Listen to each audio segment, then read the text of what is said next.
Nous sommes le vendredi 14 juin 2019 et c'est l'heure des informations sur la télévision de la famille. Au sommaire de cette édition, un seul titre, les résultats du premier tour de l'examen du BEPC session 2019. Les échos dans un jury de la place dans cette édition. Dames et messieurs, bonsoir et merci d'être des nôtres. Sans transition aucune, on se rappelle que le 7 juin dernier, le top départ du BEPC session 2019 avait été donné et nous étions sur le terrain bien sûr pour vous faire vivre l'atmosphère de ces moments de composition. Eh bien l'heure est au résultat et nous avions également parcouru un jury. Voici le constat que nous proposent Yannick Kaboré et Delphine Banissi. Depuis 7 heures du matin, ils attendent, les uns accompagnés par leurs parents, les autres par leurs amis. L'incertitude et l'inquiétude se lisent sur les visages. Pendant ce temps, le jury délibère dans la salle de commande. Environ 11h30, le président du jury en tête, les autres membres à sa suite sont enfin prêts pour la proclamation des résultats du premier tour du BEPC session 2019, jury 111.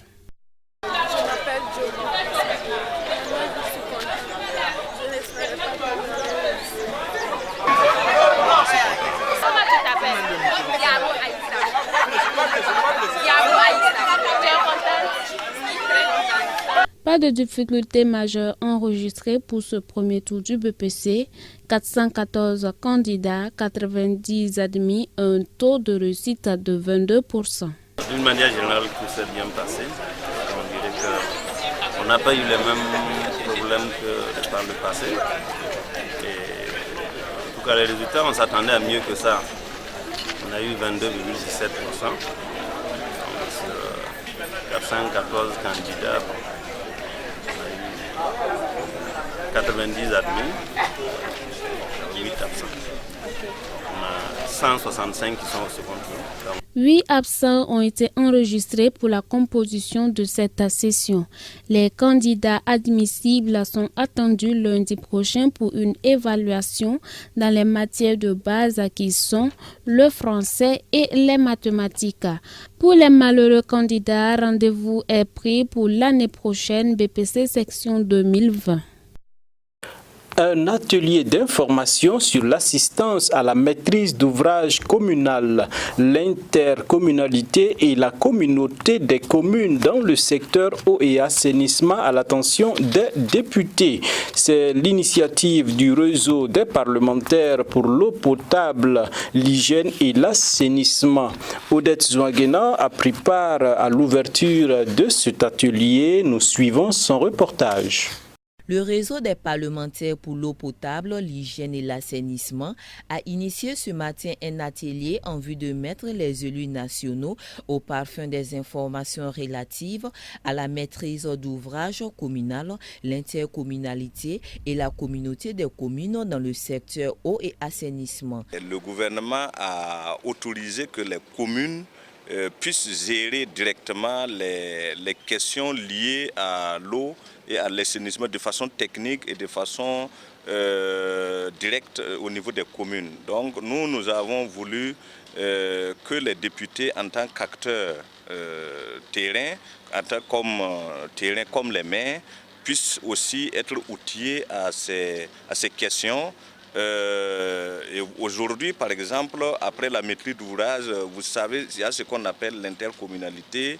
Et aujourd'hui, les communes à elles seules ne peuvent pas arriver à gérer ces questions, mais en les mettant ensemble, en mutualisant les ressources matérielles, les ressources humaines, elles pourront naturellement pouvoir, en tout cas, régler les questions au quotidien des populations à la base. L'expert du domaine Victor Bama aura ainsi la lourde tâche d'éclairer la lanterne des députés durant 2 jours afin qu'ils cernent mieux la nouvelle feuille de route et ainsi détecter les points positifs et négatifs. D'abord, la question de l'insuffisance de capacité.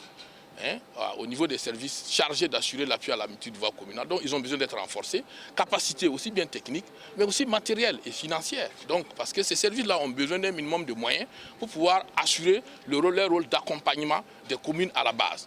Et en plus de ces difficultés, il y a d'autres types de difficultés qui sont liées aux communes elles-mêmes, c'est-à-dire qu'elles ont de très faibles capacités, notamment les communes rurales. Et ça nécessite des renforcements de capacités également, mais aussi en termes d'appui en matériel et autres, pour les permettre d'être réellement opérationnels en matière d'eau potable, hygiène et assainissement. Le représentant de Alassane Bala Sakandé a interpellé l'ensemble des participants quant à la nécessité de leur assiduité pour qu'ils formulent au soir de la rencontre des recommandations à même de réduire le gap du faible taux d'accès des populations en eau potable et assainissement. La 4e réunion des experts africains du patrimoine a pris fin ce jeudi 13 juin à Ouagadougou. Cette rencontre avait pour objectif de préparer la 43e session mondiale qui se tiendra en juillet prochain à Bakou, en Azerbaïdjan. Reportage signé Moïse Kinda. La réunion de Ouagadougou, qui a réuni les experts africains du Comité du patrimoine mondial, avait pour objectif de préparer la 43e session du Comité du patrimoine mondial qui se tiendra à Bakou, en Azerbaïdjan, en juillet prochain. Cette réunion de Ouagadougou avait pour devoir de fédérer les connaissances pour une meilleure représentative du Comité patrimoine africain sur la liste du patrimoine mondial de l'UNESCO et d'examiner les biens culturels et naturels de valeur exceptionnelle de l'Afrique subsaharienne et d'évaluer le patrimoine en péril et enfin d'étudier les demandes d'assistance internationale financées par le Fonds du patrimoine mondial et bien d'autres sujets. Vous vous êtes engagés individuellement et collectivement à faire entendre la voix de l'Afrique, les spécificités de l'Afrique ainsi que les défis à relever dans le cadre du développement durable en lien avec le patrimoine lors de cette session à Bakou. Je ne peux que souscrire à cette dynamique qui est d'exiger d'abord de nous-mêmes les efforts nécessaires à la résolution de nos problèmes avant de solliciter l'appui des partenaires. Mesdames et messieurs les experts, cette 4e réunion constitue un tournant important pour le groupe 5A au regard des enjeux actuels liés entre autres à la sortie des 4 membres, à la problématique de la conservation des biens culturels et naturels de l'Afrique, à la sous-représentativité des biens inscrits sur la liste du patrimoine mondial, au renforcement des capacités des ressources humaines, aux relations de partenariat entre les différents acteurs, au financement interne et externe, etc. Ainsi, sans langue de bois, vous avez touché du doigt tous les problèmes irrélatifs, proposé des alternatives et des stratégies de votre participation à cette 43e session. Des résolutions fortes ont été prises que je salue.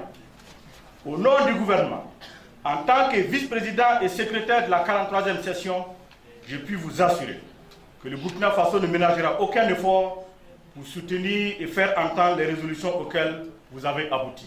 Les travaux qui se sont déroulés à Ouagadougou ont pris fin par une note de satisfaction et les experts avouent être prêts pour l'étape de Bakou. Hors de chez nous, le torsion continue de brûler entre l'Iran et les États-Unis et l'on se demande jusqu'où iront ces tensions. Jusqu'où iront les tensions entre les États-Unis et l'Iran? Sur ces images, une épaisse colonne de fumée noire s'élève d'un des 2 navires pétroliers, un norvégien et un japonais, tous les 2 cibles d'une attaque en mer d'Oman ce jeudi. Les États-Unis ont accusé sans détour l'Iran d'être responsable de ces attaques. L'armée américaine a diffusé une vidéo qui montre, selon elle, des gardiens de la révolution islamique retirer une mine qui n'a pas explosé sur l'un des 2 tanks.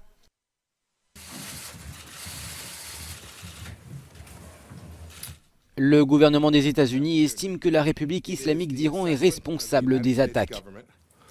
C'est une estimation faite sur la base de renseignements du type d'armes utilisées, du niveau d'expertise nécessaire à l'exécution d'une telle opération qui est similaire à d'autres attaques récentes menées par l'Iran sur des navires.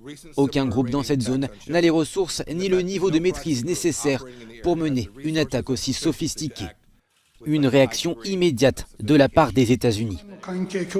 Mais en face, la République islamique a balayé ces accusations Rien ne semble faire baisser la température, donc pas même la tentative de médiation entre les deux pays par le Premier ministre japonais Shinzo Abe qui était à Téhéran jeudi.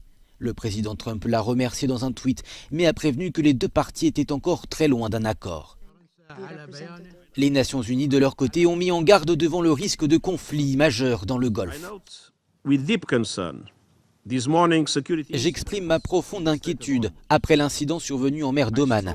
Je condamne toute attaque contre des navires. Les faits doivent être établis et les responsabilités clarifiées. S'il y a bien une chose que le monde entier ne peut se permettre, c'est un conflit majeur dans la région du Golfe. Une montée des tensions dans un contexte déjà brûlant entre les deux pays, après la décision de Donald Trump de se retirer de l'accord qui limite le programme nucléaire iranien. Le président sud-africain soupçonné de corruption au cours de la campagne électorale qui lui a permis de prendre la tête de l'ANC en 2017. Pour le défenseur public, Ramaphosa a violé ainsi le code d'éthique. Suivez. L'intégrité du président sud-africain est remise en question. La présidence sud-africaine a confirmé ce mercredi 12 juin que le défenseur public Busisiwe Mkhwebane avait informé le président Cyril Ramaphosa qu'il faisait l'objet d'une enquête pour violation du code d'éthique et de l'exécutif. Cette enquête concerne un don de 500 000 rands qu'il aurait perçu du groupe controversé Bosasa en faveur de sa campagne présidentielle. Cette affaire a été portée à mon attention il y a quelque temps. Et j'ai demandé à mon fils, qui dirige une entreprise de conseil financier et qui a pour client Bosasa, si cet argent avait été obtenu illégalement ou légalement. Il m'a dit que c'était légal et m'a même montré un contrat signé avec Bosasa. Et ce contrat traitait également des questions d'intégrité, de lutte contre la corruption et autres. La décision de Busisiwe Mkhwebane de poursuivre cette enquête résulte des plaintes émises par le leader de l'Alliance démocratique Mmusi Maimane et le leader des combattants pour la liberté économique Julius Malema. Selon ces derniers, le président sud-africain aurait menti au Parlement au sujet de l'argent reçu par Gavin Watson, PDG de Bosasa, pour sa campagne présidentielle à l'ANC. Rappelons qu'en novembre 2018, le leader de l'Alliance démocratique avait déposé une plainte auprès du défenseur public concernant cette affaire. L'actuel président s'est appuyé sur les sympathisants d'une entreprise qu'il connaît pour financer sa campagne. Tout d'abord, le comité d'intégrité de l'ANC devrait se poser la question. Est-ce autorisé ?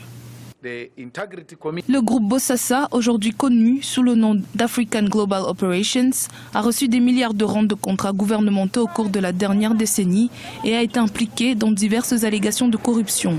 Le président Cyril Ramaphosa a pour date butoir le 21 juin pour répondre à ces allégations.